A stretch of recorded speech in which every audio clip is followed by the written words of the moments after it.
بسم اللہ الرحمن الرحیم۔ حسبی اللہ و نعم الوکیل، میرے لیے اللہ ہی کافی ہے اور سب سے بڑا کارساز ہے۔ جی پاکستانیوں، تو سب سے پہلے تو آپ کے ساتھ معذرت کی اگر آواز تھوڑی سی میری گلا خراب ہے تو آواز کی اگر کچھ گونج یا سمجھ صحیح نہ آئے تو اس کے لیے معذرت خواہ ہوں۔ تو میں یہاں پر سب سے پہلے پروگرام شروع کرنے سے پہلے، یعنی آپ میرے ویلاگ سنتے ہیں جو دوست جس بھی سوشل میڈیا یعنی ایپ سے آپ سنتے ہوں، تو میں سب کا شکریہ ادا کرتا ہوں۔ اور دوسری بات یہ ہے کہ جو کہ ڈاکٹر شہباز صاحب کہتے ہیں، بالکل اس پہ میں 100% ایگری کرتا ہوں کہ اگر آپ کو یہ لگتا ہے، کیونکہ میں صحافی نہیں، میں جرنلزم ضرور میں نے پڑھی ہے، لیکن میں لیکچرر پروفیسر ہوں یونیورسٹی کا، تو میں آپ کے ساتھ وہ چیزیں شیئر کرتا ہوں جو میں نے اپنے ایکسپیرینس سے، اپنی ایجوکیشن سے، اپنے ارد گرد سے جو ہے وہ حاصل کی ہیں۔ جو میرے انالیسز ہوتے ہیں وہ سبجیکٹو بھی وہ کہہ سکتے ہیں، آبجیکٹو بھی، میں دونوں طریقے سے یہ بات کرتا ہوں۔ تو اس لیے اگر آپ کو لگتا ہے کہ جو میں بات آپ سے کر رہا ہوں میں دل سے کر رہا ہوں اور سچ بول رہا ہوں آپ سے، تو پھر آپ جو ہے مجھے زیادہ میری آواز بنے۔ اگر آپ کو لگتا ہے کہ نہیں میں جھوٹ بول رہا ہوں تو آپ مجھے بے شک سبسکرائب کر سکتے ہیں، انفالو کر سکتے ہیں، لیکن ایٹ لیسٹ اگر یعنی سلیم صافی جیسے، جاوید چودھری جیسے اور بہت سے نام اگر میں گنوانا شروع کروں، منصور علی خان جیسے لوگ اپنے آپ کو صحافی کہتے ہیں، تو پھر میرا خیال میں سچ، صحافت کا مقصد ہوتا ہے کہ سچی خبر آپ کے سامنے رکھنا اور ایسا تجزیہ جو کہ عوام کے لیے، حکومت کے لیے اور سب کے لیے سچ ہو۔ یعنی یہ نہیں کہ آپ کسی سے پیسے لے کر وہ ایسا جھوٹا پروپیگنڈا کریں صرف 4 دن کی زندگی گزارنے کے لیے، اور وہ بھی عزت کی زندگی نہیں، ذلت کی، صرف پیسے۔ اگر آپ نے دولت کو عزت سمجھ لیا تو پھر ٹھیک ہے، پھر وہی آپ کی عزت کی زندگی ہے۔ لیکن آپ کو اگر معلوم ہو کہ آخرت پر آپ کا یقین ہے کہ میرا بولا ہوا ایک حرف جو ہے وہ بھی میری پکڑ کا باعث بن سکتا ہے۔ اگر آج بہت سارے جو بڑے بڑے لوگ نام ہیں جس طرح اغوا برائے بیان ہو رہے ہیں، اگر وہ اغوا برائے نیریٹو آ جائے تو شاید ان کو اچھا نیریٹو بنا کے دے دیں جو کہ ان سے ڈفر سے اور پٹواریوں سے نہیں بن رہے، تو وہ بنائے جا سکتے ہیں۔ لیکن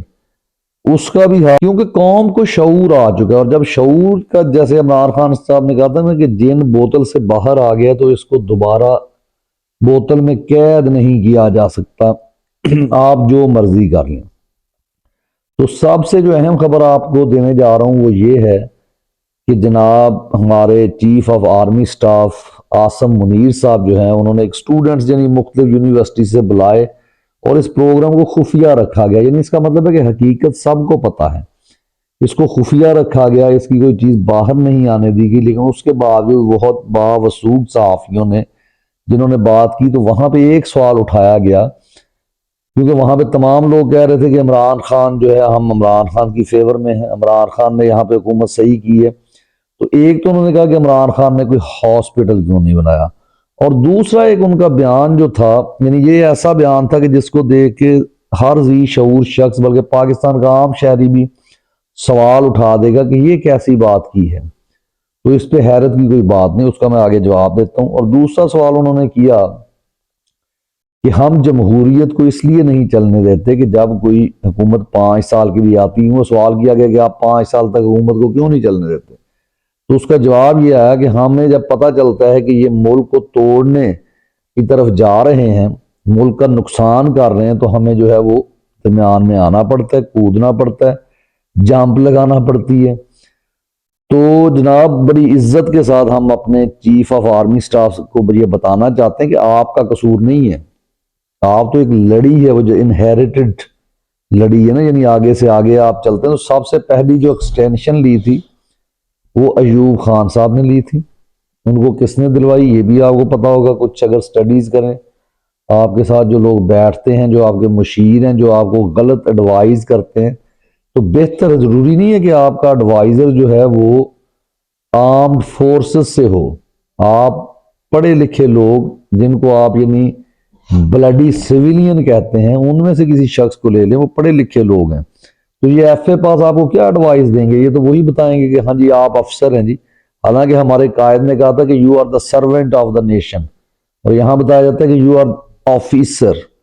آپ کو سلیوٹ کرنا ہے، ہر جو ہے چھوٹا وہ کروائیں اپنے، یعنی آپ کا محکمہ ہے، اچھی بات ہے، آپ کا ایک جو بھی ڈیکورم ہے، لیکن اس کو ہمارے اوپر اپلائی نہ کریں، سیولین کے اوپر اپلائی نہیں کر سکتے آپ، کیونکہ یہ حکومت جو الیکٹ ہوتی ہے نا جناب، اس کو عوام الیکٹ کرتی ہے، اور 5 سال کے لیے الیکٹ ہوتی ہے، اور یہ اچھا کام کرے برا کرے، اپوزیشن جو ہے وہ آزاد ہونی چاہیے، اس میں آپ کی کوئی ضرورت نہیں ہے کہ آپ جناب اس میں آئیں اور بتائیں کہ ایک فرد واحد جب چاہے حکومت الٹ دے۔ کس نے کام یہ سارے کیا؟ ایوب خان صاحب، اس کے بعد جناب سکندر مرزا صاحب کو کس نے ہٹایا؟ وہ بھی آپ ہی تھے۔ یحییٰ خان آ گیا، اس کو لگا کہ یہ ملک توڑنے جا رہے ہیں جی، ایوب خان توڑنے جا رہے ہیں، وہ آگے آئے ہیں، تو بھٹو صاحب آئے ہیں، بھٹو صاحب نے کچھ ملک کو اگر سیاسی طور پہ تھوڑا سا شعور دیا تو ضیاء صاحب کو لگا کہ یہ ملک توڑنے لگے ہیں، ٹھیک ہے جی، انہوں نے پھر ان کی گردن نہیں اڑا دی، یعنی اس کے بعد جب ہم آگے چلتے ہیں تو پھر جو ہے وہ پتہ چلا کہ ضیاء صاحب بھی شاید ملک توڑنے کے چکروں میں تھے، تو وہ آموں کے شوقین تھے، تو وہاں پہ کس نے آم لے کے آئے؟ کیونکہ ہمارا سیولین کا وہاں پہ آنا جانا نہیں تھا۔ اور پھر اس کے ساتھ ساتھ جب الیکشن ہوتے ہیں، یعنی آپ کرواتے ہیں، اور نواز شریف لاڈلے کو جناب آپ کمپنی انٹروڈیوس کرواتی ہے، جنرل جیلانی صاحب آتے ہیں، تو وہ بری طرح سے ہارتے ہیں اور بے نظیر جیت جاتی ہے، لیکن کچھ عرصے بعد آپ کو پتہ چلتا ہے کہ بے نظیر بھی جو ہے وہ ملک دشمن ہے، ملک توڑنے جا رہی ہے، تو آپ اس کو بھی ہٹا دیتے ہیں۔ پھر آپ اس کے بعد کیا کرتے ہیں؟ نواز شریف کو لاتے ہیں، وہ 3 دفعہ آپ اس کو وزیر اعظم بناتے ہیں، اور تینوں دفعہ آپ کو لگتا ہے کہ یہ غدار ہے۔ پھر آپ صحافیوں کو ویڈیوز دکھاتے ہیں، آپ کے جنرل باجوہ صاحب، یہ آپ کے ملک کو کھا جائیں گے، یہ آپ کو سارے کا سارا ملک جو ہے لپیٹ کے کھا جائیں گے، یہ باتیں جو ہے وہ بتائی جاتی ہیں۔ تو اس کے بعد کیا ہوتا ہے جناب کہ اب جو ہے عمران خان صاحب آ جاتے ہیں ان کی پاپولیرٹی کی وجہ سے، اور یہ آپ بیانیاں بناتے ہیں کہ ان کو آپ لے کر آئے ہیں، اور پورے پٹواری اسی چیز میں ہے کہ آپ لے کر آئے ہیں، جبکہ آپ صرف 2 مہینے نہیں گزرتے اور پہلے تو آر ٹی ایس بٹھا کر آپ ان کی 30-35 سیٹیں چھینتے ہیں۔ پھر اس کے بعد جو ہے آپ کے باجوہ صاحب کے بارے میں ہم نہیں کہہ رہے، خواجہ آصف صاحب فرما رہے ہیں کہ ہمیں 2 مہینے بعد کہہ دیا گیا تھا کہ حکومت آپ سنبھال لیں، کیونکہ یہ عمران خان کو ٹیکل کرنا ہمارے، حالانکہ وہ ملک توڑ نہیں رہا تھا، لیکن آپ کو یہ لگتا ہے کہ وہ ملک توڑنے جا رہا تھا، اور اب یہ ہے کہ ایک عوام ساری اس کے پیچھے کھڑی ہے، تو اس کا مطلب ہے کہ عوام کو بھی آپ نے پکڑ کے ریسٹ کر کے اندر ڈال دیا، کیونکہ یہ بھی آپ کو لگتا ہے کہ یہ غدار ہیں، یہ جو ہے غدار وطن ہیں، انہوں نے کور کمانڈر ہاؤس کے اوپر حملہ کیا ہے، اور اب ایک نئی سازش جو ہے آپ کو جناب سامعین کے لیے، ناظرین کے لیے، کہ نقوی صاحب اور کور کمانڈر کے درمیان یہ بات ہوئی ہے